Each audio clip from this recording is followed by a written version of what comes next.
Alhamdulillah, wassalatu wassalamu ala Rasulillah. Pertanyaan pertama, apakah benar sedekah dengan sholat itu ada? Misal, ketika seseorang mau sholat asar berjamaah tapi nggak ada yang jadi makmumnya, kecuali kita yang sudah sholat fardu. Kalau kita gabung dengan yang tersebut, apakah kita niat sholat fardu atau sholat sunnah? Kalau sunnah, maka niatnya sholat sunnah apa? Karena setelah asar nggak ada sholat sunnah. Dan saat itu pelaksanaan sholat dalam 4 rakaat, padahal sholat sunnah biasanya 2 rakaat. Baik, ini sudah pernah kita jelaskan pada saat kita menjabarkan panjang lebar tentang bab sholat. Ya. Bolehnya mendampingi teman kita yang belum sholat wajib pada saat kita sudah sholat wajib. Sebagaimana perilaku Abu Bakar radhiyallahu anhu dalam hadis Bukhari. Ya, ini sudah sering kita ulangi, bahwasanya ada seorang sahabat yang datang terlambat setelah Nabi SAW selesai sholat asar. Kemudian ada seseorang yang datang terlambat sendirian. Lalu kata Nabi SAW sebelum orang itu sholat, siapa yang mau bersedekah untuk temannya ini? Lalu berdirilah Abu Bakar dan sholat bersama dengan orang tersebut. Tapi tidak dinukil kepada kita apakah Abu Bakar jadi imam atau jadi makmum, yang jelas sholat lagi bersama dia. Dan Nabi SAW yang suruh itu. Bagaimana aturan ayat yang turun? Mengapa ayat-ayat dari surah yang sama turunnya tidak berurutan? Itu hikmah dari Allah Subhanahu Wa Taala. Karena Al-Quran turun sesuai dengan kejadian. Jadi kadang-kadang ada kejadian sahabat yang sedang bertengkar dengan istrinya, turunlah ayat.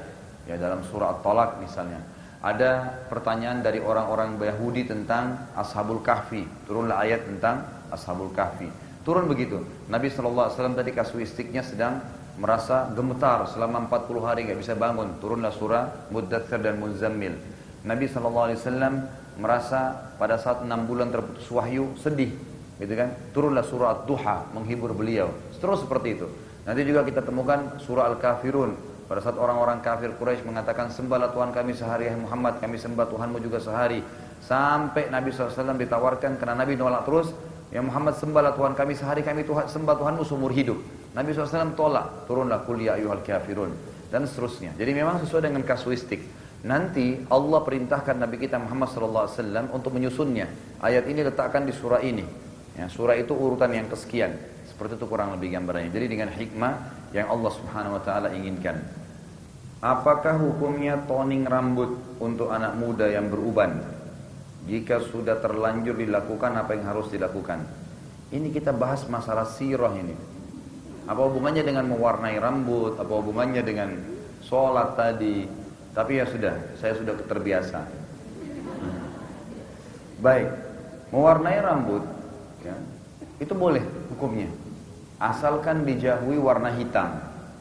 Tidak boleh warna hitam. Dari mana dalilnya? Hadis Bukhari. Nabi SAW pernah bertemu dengan Abdullah bin Umar radhiyallahu anhu. Kebetulan jenggotnya Abdullah bin Umar panjang dan beliau masih muda waktu itu. Serta ada beberapa helai jenggotnya yang berwarna putih.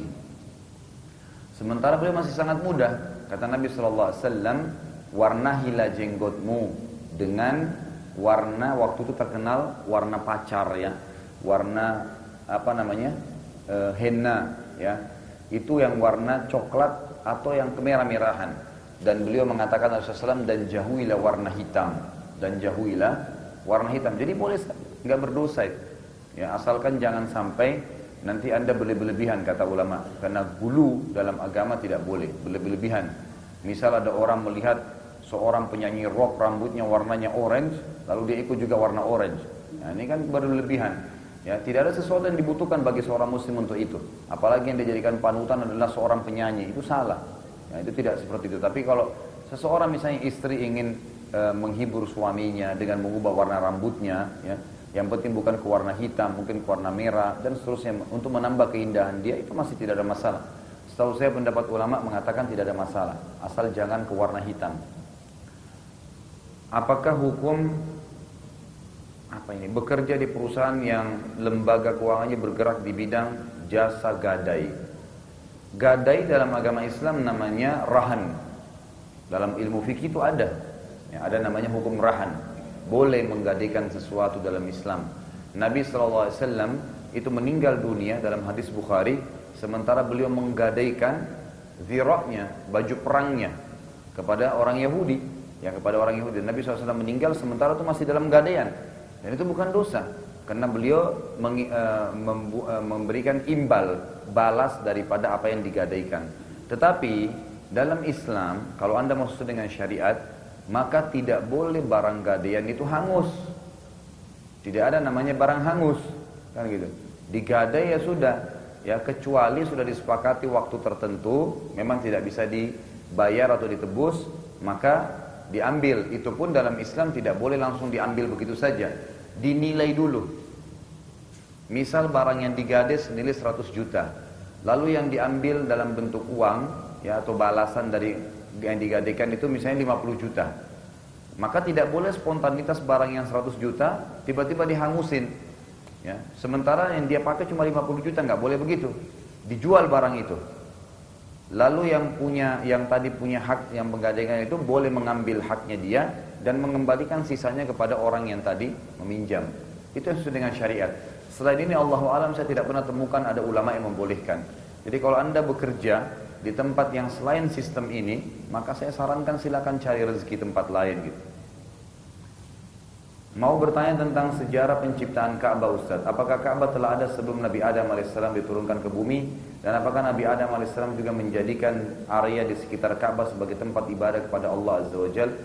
Jawabannya, Ka'bah pertama kali dibangun di zaman siapa? Nabi Adam AS. Nabi Adam AS. Ka'bah pertama kali dibangun di zaman Nabi Adam. Dan ini kita sudah pelajari di sirah. Ya. Jadi Nabi Adam lah orang yang pertama dengan anaknya yang bernama Syith, ya, itu yang membangun Ka'bah. Makanya ayat Al-Quran yang mengatakan, ya, A'udzubillahiminasyaitonirrajim, inna awwala baitin wudi'a lin-nasi lalladzi bi Bakkata mubarakan wa hudan lil alamin. Sesungguhnya rumah yang pertama sekali dibangun di muka bumi untuk manusia, untuk ibadah, itu di Bakkah. Apa itu Bakkah? Kata ulama ada dua pendapat. Kota Mekah atau Bakkah itu adalah pondasinya Ka'bah. Pondasi dasarnya Ka'bah. Itu yang pertama dibangun, ya, ada di kota Mekah sebagai petunjuk bagi manusia. Nabi Ibrahim alaihissalam, para ahli sejarah mengatakan tinggal membangun kembali di pondasi yang sama setelah lama rubuh. Karena Mekah dengan berjalannya waktu ditinggali oleh manusia, nggak ada lagi yang huni, gitu kan? Nanti di zaman Nabi Ibrahim AS baru kembali lagi dihuni oleh manusia sesuai dengan hikmah dari Allah Subhanahu Wa Taala. Maka Nabi Ibrahim AS tinggal membangun saja kembali yang telah dibangun oleh Nabi Adam AS. Jadi memang dibangun dari zaman Nabi Adam AS, sebagaimana tadi ayat yang saya bacakan. Apakah lafaz Allah sebelum kenabian?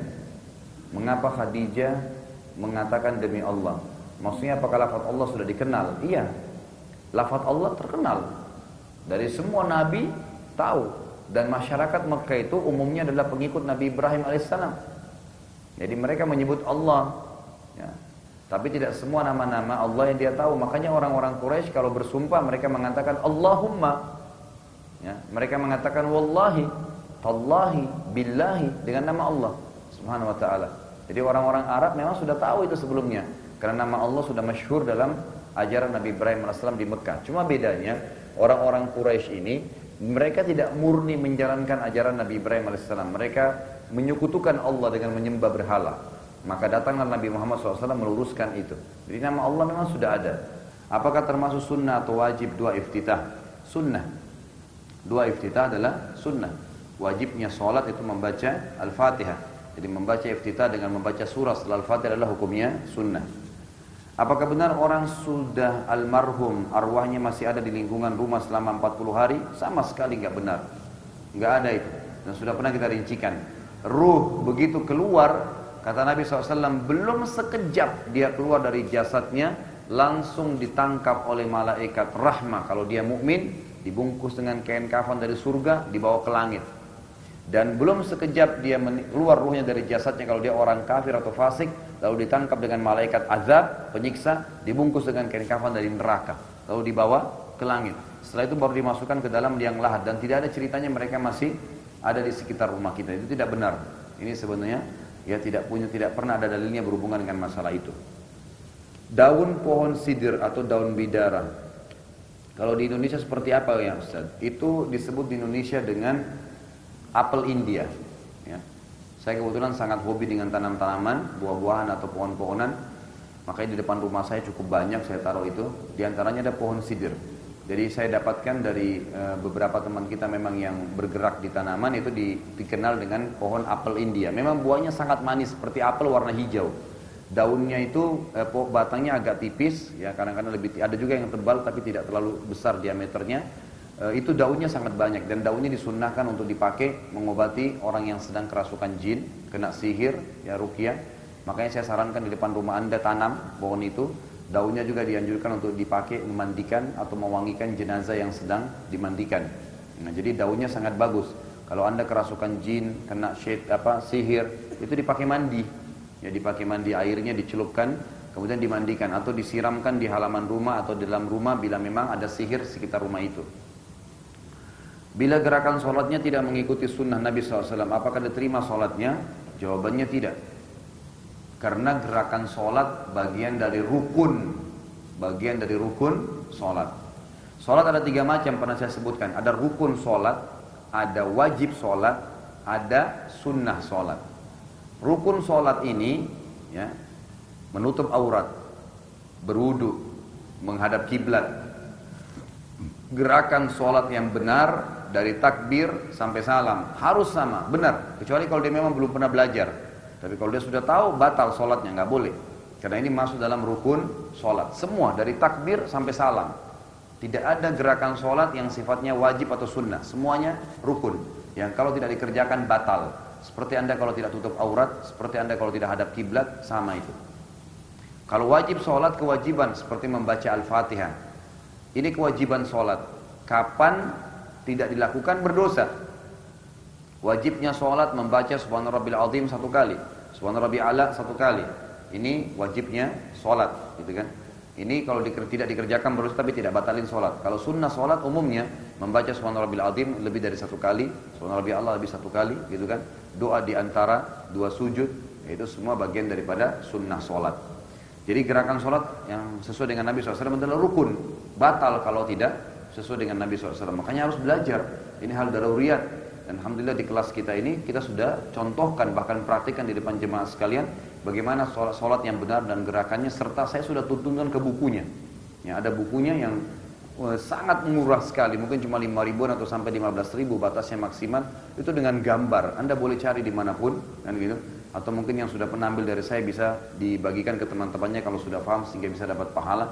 Itu sangat baik sekali. Setelah junub kita membersihkan telapak tangan lalu ke punggung tangan. Setelah itu wajah membersihkan kemaluan lalu berwudu seperti wudu mau sholat. Setelah itu mandi. Bagaimana tidak mandi hanya melakukan yang awal saja? Bagaimana kalau tidak mandi maksudnya ya mungkin hanya melakukan yang di awal saja? Apakah sholatnya tetap sah? Sholatnya nggak sah karena seakan-akan dia mandi dalam keadaan junub. Nggak boleh. Dia harus mandi. Ya, dia harus mandi, bahkan mandinya itu jelas wajib kata sebagian ulama ya, wajib. Jadi dia tidak boleh, tidak sah sholatnya. Dia harus mandi memang, kecuali ada udurnya. Ada udur misalnya orang yang sakit fatal, keras, tidak bisa kena air, dia cukup tayamum, nggak apa-apa. Dengan juga membersihkan bagian kemaluannya dari hal-hal yang kotor, sisa-sisa sperma misalnya sisa kotoran, dibersihin baru dia tayamum, gitu kan? Membersihnya dengan semampunya, mungkin tisu basah, mungkin apa saja, semampu kalau dia tidak bisa kena air. Tapi kalau tidak ada udurnya, maka tidak sah sholatnya, dia harus mandi. Bagaimana pendapat Ustaz mengenai fatwa dari Syekh Yusuf Qaradawi tentang membolehkan atas pembunuhan atau bom bunuh diri atas ulama Suriah Syekh Al-Buti? Ya. Ini kalau mengatakan bom bunuh diri, ini kita tidak berbicara tentang masalah orang membunuh orang lain. Saya tidak akan bicara tentang individu, terutama masalah Al-Buti atau yang lainnya. Mereka adalah kaum muslimin dan kita tidak tahu. Tapi permasalahannya di sini adalah bom bunuh diri dalam Islam belum pernah ditemukan ada riwayatnya boleh membunuh diri dalam berperang. Tidak ada itu. Ada sebagian teman-teman kita yang mengatakan boleh bom bunuh diri dengan cara bagaimana? Dengan cara menyebutkan riwayat bahwasanya seorang sahabat pernah waktu benteng musuh itu lagi gerbangnya nggak bisa dibuka, karena kokohnya, dia minta dilempar. Ya seperti pakai ketapel kita sekarang, diikat dengan karet yang besar, kemudian dilempar sahabat itu. Dan beliau radhiyallahu anhu terbang sampai melewati benteng tembok itu, kemudian dia buka pintu gerbangnya. Waktu dia dilempar, kemudian dia sempat melawan beberapa musuh. Mereka beristidlal mengatakan, sahabat ini tahu kalau dia dilempar dia bisa mati, gitu kan? Maka boleh berarti bom bunuh diri. Keliru. Sahabat itu punya pertimbangan pada saat dia dilempar. Dia tahu pada saat dia dilempar, dia bisa melawan, kan gitu. Dia bisa melawan, kemudian kalau dia terbunuh dia mati syahid. Sama halnya orang kalau pegang bom di medan perang, kemudian dia coba lempar ke sana dan ke sini, kalau dia kena juga tidak sengaja, itu dia mati syahid. Tapi kalau dia bom dirinya, bertolak belakang dengan firman Allah Subhanahu wa taala. Bukankah Allah Subhanahu wa taala mengatakan dalam Quran, "A'udzu minasyaitonir wala tuhliku anfusakum." Jangan kalian bunuh diri kalian. Juga ada seorang sahabat Badui, bukan Badui, seorang sahabat laki-laki yang luar biasa, tidak disebutkan namanya orang ini, tapi dia sangat perkasa, nebas musuh sana, nebas musuh sini, kekar sekali. Sampai semua sahabat bilang apa dalam hadis Bukhari ini? Orang ini ahli surga. Kata Nabi SAW, tidak, dia ahli neraka. Sahabat-sahabat pada penasaran, diikutin. Ternyata ada satu musuh yang nebas kakinya, kena betisnya berdarah. Jadi kena darahnya banyak keluar, dia turun dari kudanya, dia sandar di sebuah pohon, kena tidak tahan kesakitan, diambil pedang, ditusuk dirinya. Lalu para sahabat mengatakan, berarti kami sekarang buktikan memang dia ahli neraka. Memang dia ahli neraka. Ini termasuk dalil sebenarnya yang sederhana yang menolak tentang bunuh diri, bom bunuh diri itu. Bom bunuh diri. Apalagi sekarang subhanallah senjata sangat banyak, dengan jarak 1 kilometer bisa menembak. Dan kadang-kadang kita lupa jemaah sekalian, kita punya senjata yang lebih hebat daripada helikopter, pesawat tempur. Antum tahu apa itu? Doa. Ad-doa silahul mu'min. Doa senjatanya orang mukmin. Demi Allah jemaah sekalian, doa itu bisa menjatuhkan helikopter dan pesawat kalau anda yakin, gitu kan? Itu harus yakin dengan itu. Tapi kita kadang-kadang tidak yakin, gitu kan? Kita tidak yakin. Berapa banyak di medan jihad terjadi itu dengan doanya para ulama, maka semuanya dimenangkan oleh kaum muslimin. Dinukil dalam kisah salah seorang salaful ummah dari tabi'in, saya lupa namanya, tapi orangnya sangat tua waktu itu, ya. Subhanallah saya tidak terlintas namanya, tapi nanti coba saya cariin kembali. Yang jelas beliau ini, ya, setiap peperangan jihad selalu ikut. Sampai disebutkan dalam riwayat saking inginnya mati syahid, itu dia kalau angkat pedang gemetar tangannya. Ya. Tapi beliau tetap ikut berperang. Satu waktu pada saat pasukan akan berhadapan dengan musuh, kemudian pimpinan perang mengatakan, mana si fulan? Ditanya dia, orang alim ini, mana dia? Terus pengawalnya bilang, dia di ujung pasukan sana sedang mengangkat jarinya ke langit. Apa kata pimpinan jihad ini? Biarkan dia. Sungguh demi Allah, jarinya yang ke langit lebih saya cintai daripada 1000 pedangnya anak muda. Gitu. Kata pimpinan jihad tadi. Angkat tangan ke langit, ya Allah, menangkan, menang. Selesai. Ingin sesuatu, ya Allah, kasih saya. Ya Allah, ini saya. Kekuatan keyakinan perlu. Tapi kita lupa dengan itu. Banyak di antara kita lebih yakin dengan kekuatan yang kita miliki gitu. Saya pernah baca dan mendengar bahwasanya Waraqah bin Nawfal itu adalah penganut agama Ibrahim yang mengisahkan Tuhan. Tapi tadi Ustadz menyampaikan bahwasanya beliau adalah pendeta Nasrani. Mohon dijelaskan. Saya malah mohon maaf tidak pernah temukan kalau beliau menganut agama Ibrahim. Ya, bahkan ya yang ada jelas dalam buku sejarah yang saya tahu, ya Allahu alam, kalau memang antum yang bertanya ini punya referensinya tolong ditunjukkan ke saya. Mungkin kita bisa berbagi ilmu. Tapi selama ini buku-buku sirah yang saya tahu semuanya menyebutkan beliau adalah ya orang yang beragama Nasrani. Karena memang sebabnya beliau bertemu dengan salah satu pendeta Nasrani dan akhirnya menganut agama itu. Jumlah sayap Jibril alaihissalam 600. Apakah 600? Ya, apakah keterangan jumlah 600 itu dari suatu ayat atau hadis? Hadis Bukhari. Atau pada saat melihatnya Nabi SAW menghitung jumlah sayapnya walaupun dengan rasa takut. Enggak mungkin gitu kan. Tapi Nabi SAW menyampaikan itu ya sesuai dengan wahyu dari langit. Ya karena ini hadis yang Nabi sampaikan, hadis. Jadi informasi kepada umatnya gitu. Yang saya tahu adalah Allah yang menyampaikan kepada Nabi SAW gitu kan. Karena kalau badan Jibril memenuhi langit, itu kan ke timur dan barat, bagaimana dengan sayapnya yang 600, malah lebih menutupi lagi gitu kan. Jadi itu penyampaian dari Allah Subhanahu wa taala. Ar-Rahman adalah hanya untuk Allah. Apakah benar bahwa makhluk tidak boleh memiliki Rahman kecuali diberikan awalan dengan Abdu? Maksudnya diberikan nama ya? Iya, Jadi kalau seandainya seseorang boleh mengatakan namanya Abdurrahman, dipanggil Rahman, boleh nggak? Boleh. Yang tidak boleh kalau dikatakan Ar-Rahman, ditambah alif lam mu'arraf namanya. Alif lam yang menekankan maksud dan tujuan kalimat itu. Jadi kalau kita mengatakan Rahman, boleh. Rahim, boleh. Sifat manusia kah? Namanya dia dipanggil. Tapi kalau dipanggil dengan Ar-Rahman, Ar-Rahim, nggak boleh, itu sifat Allah Subhanahu wa taala. Jadi malah mendahulukan dengan alif lam itu, yaitu berarti menggunakan sifat-sifat Allah Subhanahu wa taala. Tolong berikan penjelasan mengapa sholat maghrib, isya, subuh. Ini apa nih? Kalau tulisannya tolong jangan buru-buru ya, karena supaya saya tidak bingung bacanya. Mungkin mengapa Al-Fatihah dan surahnya keras dibacanya, sedangkan duhur dan asar Fatihah dan surahnya dibaca sir. Ini saya pernah ditanya juga satu waktu di satu tempat, dan ini juga pernah ditanyakan kepada beberapa ulama kita. Kenapa sholat duhur dan asar itu tidak kerasin suara, dan kenapa maghrib, isya dan subuh itu mengerasin suara? Mereka mengatakan jawaban sederhana, selama belum ada dalil yang menjelaskan kepada kita apa hikmahnya, maka kita tidak menjelaskan. Karena para sahabat juga belum pernah ada yang menanyakan pertanyaan ini, dan akhirnya dijawab dengan sederhana bahwasanya Allahu a'lam. Allah lebih tahu. Kita nggak tahu kenapa itu, apa hikmahnya. Ya, tidak perlu dihubungkan lagi dengan waktu, dengan tempat, karena memang belum pernah ada penjelasan masalah itu. Apa ini? Dosa dan pahala. Ini apa ini? Dosa dan pahala. Dosa itu apa? Pahala itu apa? Siapa yang bisa jawab nih? Dosa itu adalah istilah yang digunakan untuk pelanggaran yang dikerjakan terhadap apa yang Allah larang. Dan pahala itu adalah balasan atau ganjaran yang Allah siapkan bagi orang yang patuh kepadanya. Saya kemarin toning di salon. Saya kira Ultramin rambut, ternyata cat rambut warna hitam. Bagaimana hukumnya? Apakah harus saya potong botak? Ya tidak usah kalau tidak tahu. Allah Subhanahu wa taala tidak akan membebankan hukum kepada kita selama kita tidak tahu. Allahu a'lam. Beristighfar kepada Allah dan jangan diulangin. Gitu aja. Bagaimana perbedaan tingkat pahala orang yang sholat di Masjid Nabawi dan Masjid Haram dengan orang yang sholat di luar itu tapi sedang dalam misi dakwah? Tetap secara jumlah, kuantiti pahala beda. Karena di Mekah 100.000 pahala, jelas hadisnya, dan itu kelebihan karena adanya Ka'bah. Dan di Madinah 1.000 pahala. Di Indonesia di Masjid Baitul Ihsan 1, gitu kan?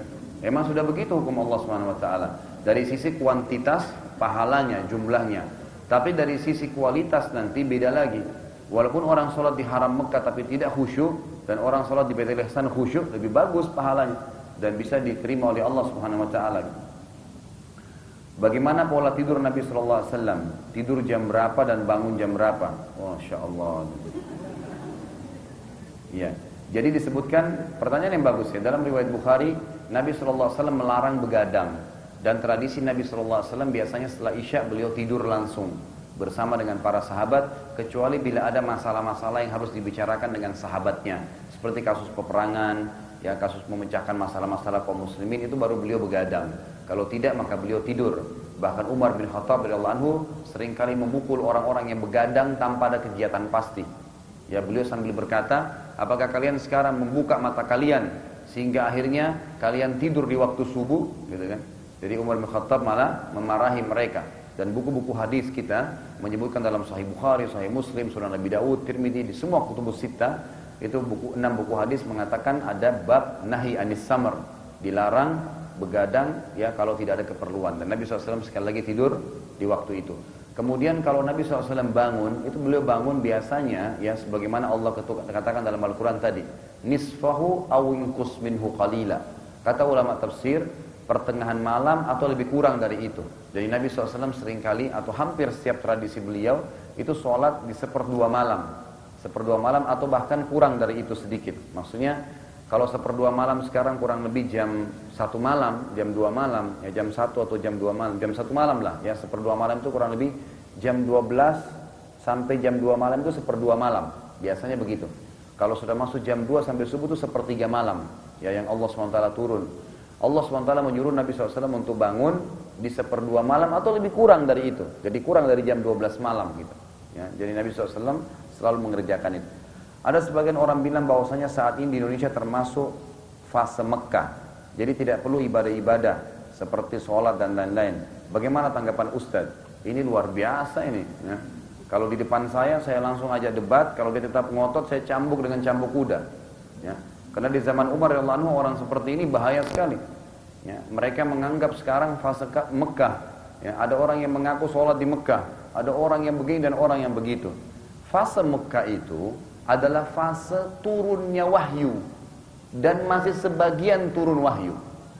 Belum ada perintah jihad. Belum ada perintah sedekah, belum ada perintah zakat, belum ada puasa Ramadan, belum ada haji, belum ada, gitu kan? Perintah sholat saja itu di 3 tahun terakhirnya, 13 tahun Nabi SAW dakwah, itu nanti tahun ketiga, tahun 10 baru ada perintah sholat, gitu. Dan itu wahyu lagi turun. Sekarang di Indonesia atau waktu zaman sekarang wahyu sudah lengkap, Quran sudah bagus, leks lagi, gitu kan? Bahkan di HP kita sudah ada Quran. Lalu Anda mengatakan fase Mekah, tidak ada sholat, tidak ada ibadah, ini kejahilan yang luar biasa, gitu. Ya, mohon maaf saya katakan ini karena ini bahaya sekali. Bisa jadi fitnah. Dia hanya mau membenarkan perilaku dia untuk tidak sholat atau tidak ibadah, gitu kan? Jadi tidak mungkin itu. Nabi SAW setelah hijrah ke Madinah saja, beliau sholat sampai meninggal. Ada yang bisa bantai ini? Ada yang mengatakan bahwasanya Nabi SAW pernah tidak sholat sekali saja di Madinah? Nggak pernah. Nabi SAW sampai meninggal sholat. Ya, sampai beliau pada saat sudah pingsan, kemudian beliau bangun di waktu sholat, beliau masih jadi imam, masih sholat. Umar bin Khattab radhiyallahu anhu itu pada saat beliau ditusuk oleh bulu dan lubang perutnya dan keluar susu dari situ. Pada saat dia minum, tabib mengatakan Amir Mu'minin sudah nggak bisa hidup lagi. Lalu dia pingsan. Terdengarlah suara azan duhur waktu itu. Ada mertuanya Umar radhiyallahu anhu. Siapa itu? Ali bin Abi Thalib. Sahabat Nabi yang mulia adalah mertua Umar karena di akhir hidupnya Umar menikahi anaknya yang bernama Ummu Kalthum. Ya, ini banyak dibantu oleh orang-orang Syiah. Dan juga ada Abbas, paman Nabi SAW. Lalu Abbas berkata kepada Ali, wahai Ali, sekarang Amir Mu'minin Umar lagi pingsan, tapi sholat lagi masuk. Bagaimana? Kita biarin dia pingsan atau kita bangunin? Tapi kalau kita mau bangunin dia lagi pingsan, bagaimana cara bangunin orang pingsan? Kata Ali apa? Bisikkan di kupingnya kalimat satu. As-sholah, as-sholah. Ali langsung dekati telinganya Umar mengatakan, as-sholah ya Amir Mu'minin, as-sholah. 2 kali aja.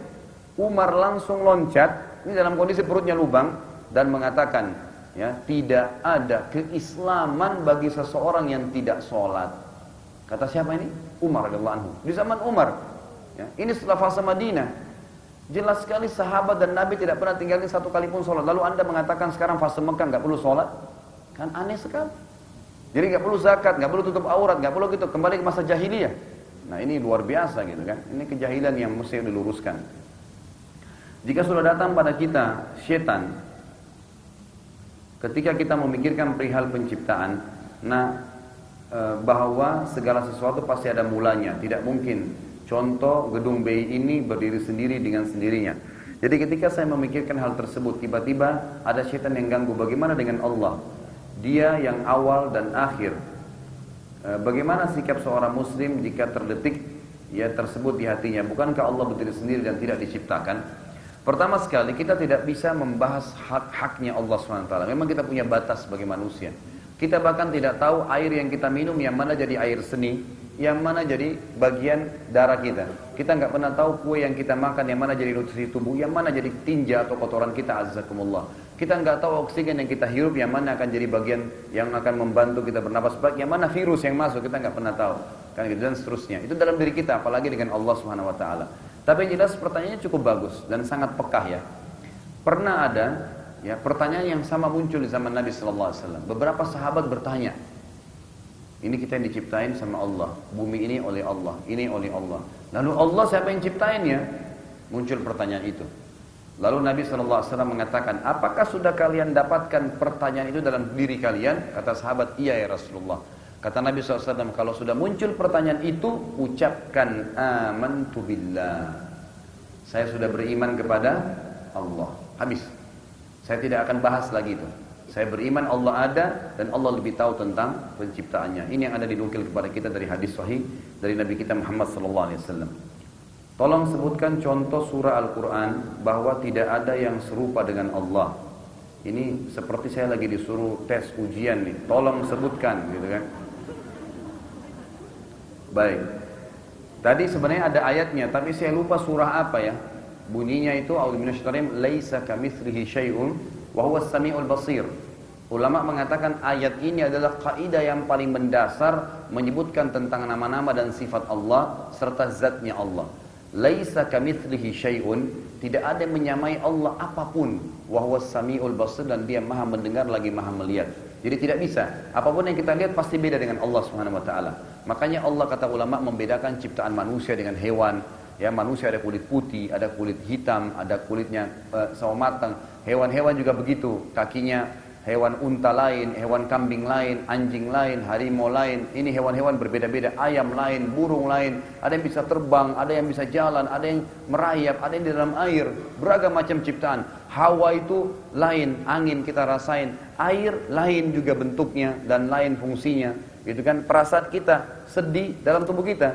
Bersamaan ada perasaan sedih, ada perasaan senang. Bagaimana membedakan sedih dan senang ini? Sulit sekali.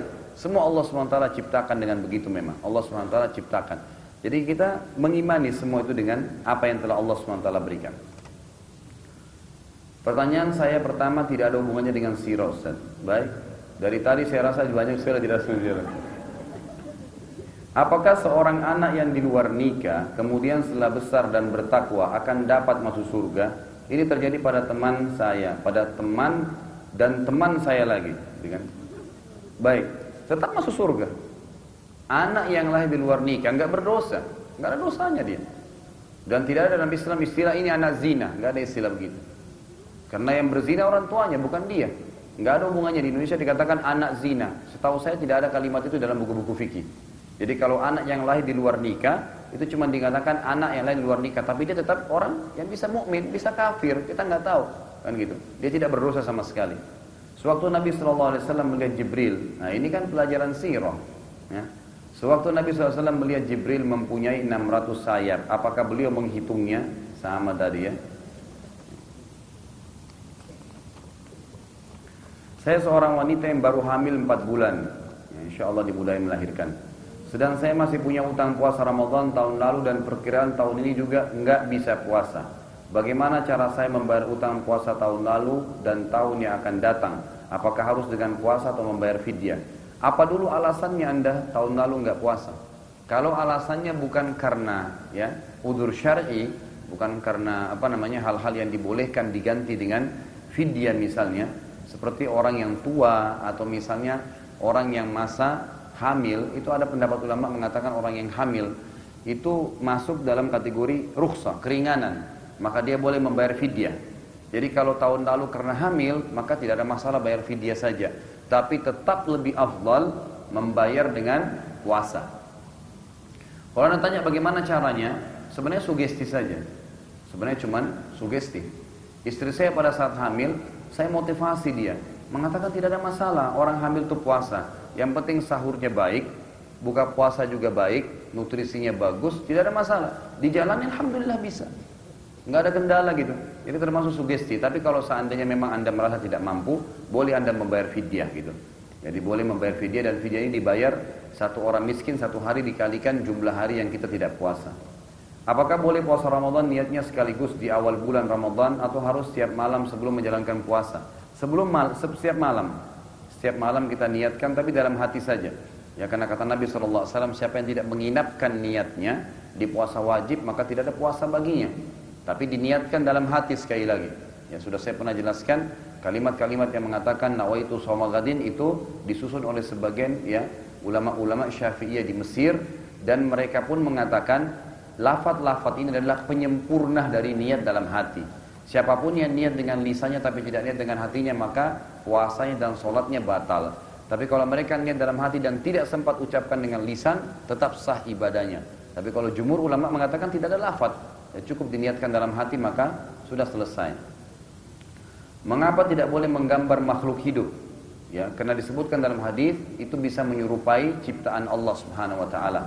Sebagaimana kata Nabi SAW dalam hadis, Allah akan berfirman di hari kiamat, ya, siapa yang telah menantangku dengan menciptakan makhluk sepertiku, maka hari ini aku akan suruh mereka untuk memberikan ruh, dan ternyata mereka tidak mampu, lalu Allah meniupkan ruh ke makhluk ciptaan buatan-buatan mereka patung itu, lalu menyiksa mereka di neraka. Jadi memang karena menyerupai makhluk Allah Subhanahu wa taala. Itu larangan dari Allah. Dan tidak semua larangan juga kita harus memprotesnya, atau mungkin tidak boleh diprotes memang. Kenapa Allah tetapkan sholat tahajud di malam hari, kenapa bukan di pagi hari saja? Kenapa sholat subuh 2 rakaat bukan 1? Kenapa semua sholat nggak 1 rakaat saja? Ya Allah mau begitu sebagai pencipta, ikutin aja.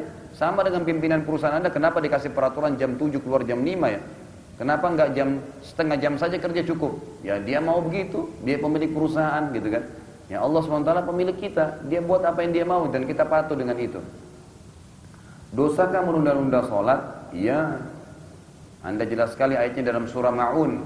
Al-Musyaitanir wailun lil musallin. Terus alladzina hum an salatihim sahun. Kecelakaanlah, kebinasaan bagi orang yang sholat. Kok orang sholat dapat kecelakaan? Allah jelasin, alladzina hum an salatihim sahun. Mereka yang lalai dari sholatnya. Kata ulama tafsir, adalah orang-orang yang sengaja nunda-nunda waktu sholat sampai keluar waktunya, duhur sampai menjelang sudah azan asar baru mau sholat duhur. Ini sahun, diancam oleh Allah SWT. Kalau meninggalkan dosa sekaligus itu lebih besar lagi dosanya. Jadi memang tidak boleh. Apakah ada dalil tentang membaca sadaqallahul azim atau maha besar Allah dengan segala firman-Nya? Apakah dianjurkan setiap selesai membaca Al-Quran? Lalu bagaimana bila tidak membacanya namun sudah meyakini dalam keimanan? Setahu saya semua ulama hadis sepakat bahwasanya tidak pernah dinukil kepada kita ada lafaz hadis mengatakan setelah baca Al-Quran sadaqallahul azim, yang berarti maha benar Allah. Kenapa? Karena tanpa mengucapkan itu sudah benar firman Allah. Kita nggak butuh keyakinan itu. Dan ini sekali lagi memang dikarang oleh sebagian orang yang mereka ya kebanyakan kedudukannya di daerah Mesir itu untuk ya menyempurnakan bacaannya saja. Ya. Jadi sebaiknya kalau Allahu a'lam yang saya tahu dari para ulama hadis mengatakan tidak perlu membaca sadaqallahul azim, karena tanpa membaca ini pun tetap firman Allah SWT benar. Apakah ayah dan ibu Nabi SAW termasuk orang kafir? Jawabannya iya. Ayah dan ibu Nabi SAW itu meninggal dalam kondisi menyembah berhala. Begitu pula kakeknya Abdul Muttalib. Dan ini tidak asing di kehidupan para nabi-nabi. Bukankah Nabi Ibrahim AS ayahnya Azar, dan Nabi Ibrahim adalah salah satu kakek Nabi SAW. Ayahnya Azar meninggal dalam keadaan kafir. Nabi Nuh AS anaknya, Nabi Lut AS adalah istrinya. Dan itu biasa. Makanya Nabi SAW sudah pernah saya sebutkan hadisnya bahwasanya seorang sahabat pernah bertanya, ya Rasulullah, di mana ayah saya sementara ayahnya meninggal dalam keadaan kafir? Ya. Lalu Nabi SAW mengatakan, ayahmu di neraka. Orang itu marah sambil keluar dari masjid. Lalu Nabi SAW menepuk pundaknya mengatakan, jangan kamu marah. Ayahmu dan ayahku di neraka. Ayahmu dan ayahku di neraka. Dan hadis ini adalah hadis sahih. Yang berarti menandakan Nabi SAW menjelaskan ayah beliau meninggal dalam keadaan kufur. Dan itu bukan aib. Tidak mengurangi kadar Nabi SAW sebagai Nabi. Ya sebagaimana tadi saya katakan Nabi Ibrahim saja salah satu kakek Nabi juga ayahnya meninggal dalam keadaan kufur. Nabi Nuh anaknya, Nabi Lut istrinya. Dan itu hikmah yang Allah SWT inginkan. Kemudian ibunya juga begitu. Dalam riwayat yang sahih juga dari riwayat ahli sunan, bahwasanya Nabi SAW berkata, aku minta izin untuk menziarahi kuburan ibuku di Rabwah, sebuah wilayah yang dimana Aminah mati. Kemudian aku diizinkan dan aku meminta agar beristighfar untuk ibuku, maka Tuhanku melarangku. Maksudnya karena Aminah meninggal dalam keadaan kufur, maka dilarang untuk beristighfar untuknya. Ya. Kemudian di mana letak neraka? Kalau neraka itu berada di langit, sama.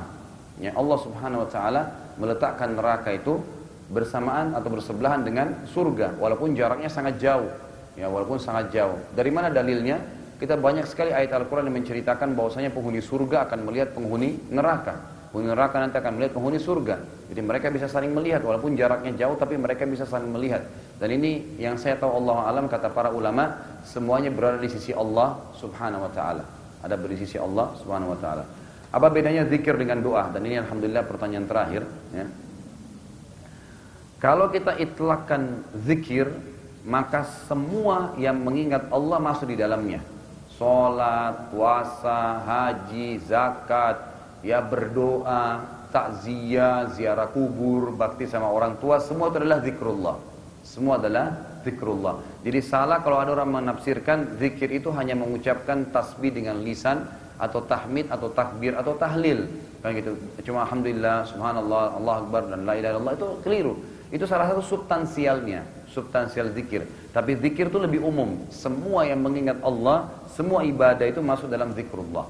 Tapi lebih khusus kalau dibahas itu masuk kepada kalimat-kalimat diucapkan dengan lisan, diucapkan dengan lisan. Jadi doa bagian daripada komponen zikir yang secara umum. Allahu a'lam. Semua bermanfaat yang kita bahas dan semoga saja Allah SWT berkahi majelis kita ini dan menjadikan kita orang-orang yang terus menambah ilmu, karena dengan bertambahnya ilmu iman kita akan bertambah dan dengan bertambahnya iman amal soleh kita juga akan bertambah. Pada benar dari Allah, kalau ada salah dari saya mohon dimaafkan. Subhanakallahumma bihamdika asyhadu an la ilaha illa anta astaghfiruka wa atubu ilaik. Wassalamualaikum warahmatullahi wabarakatuh.